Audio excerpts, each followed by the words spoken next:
జర్నలిస్టుల సమస్యలను పరిష్కరించాలని కోరుతూ మాసబ్ ట్యాంక్లోని రాష్ట్ర సమాచార భవన్ ఎదుట రాష్ట్ర వర్కింగ్ జర్నలిస్టుల సంఘం ఆధ్వర్యంలో పాత్రికేయులు మహాధర్నా నిర్వహించారు. ఈ కార్యక్రమానికి రాష్ట్ర వ్యాప్తంగా ఉన్న పాత్రికేయులు పెద్ద ఎత్తున తరలివచ్చారు. గత ప్రభుత్వ హయాంలో నిర్లక్ష్యానికి గురైన జర్నలిస్టులకు రేవంత్ రెడ్డి ప్రభుత్వంలో కూడా అన్యాయం జరుగుతోందని ఆందోళన వ్యక్తం చేశారు. అక్రిడేషన్ పాలసీని తక్షణమే ప్రారంభించి ఆరోగ్య బీమా పథకాన్ని తక్షణమే పునరుద్ధరించాలని డిమాండ్ చేశారు. అర్హులైన జర్నలిస్టులందరికీ ఇండ్ల స్థలాలు మంజూరు చేయాలని విజ్ఞప్తి చేశారు జర్నలిస్టులు.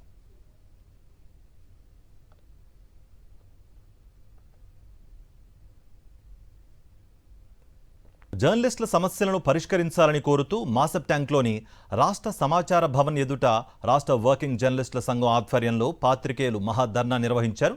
ఈ కార్యక్రమానికి రాష్ట్ర వ్యాప్తంగా ఉన్న పాత్రికేయులు పెద్ద ఎత్తున తరలివచ్చారు. గత ప్రభుత్వ హయాంలో నిర్లక్ష్యానికి గురైన జర్నలిస్టులకు రేవంత్ రెడ్డి ప్రభుత్వంలో కూడా అన్యాయం జరుగుతోందని ఆందోళన వ్యక్తం చేశారు.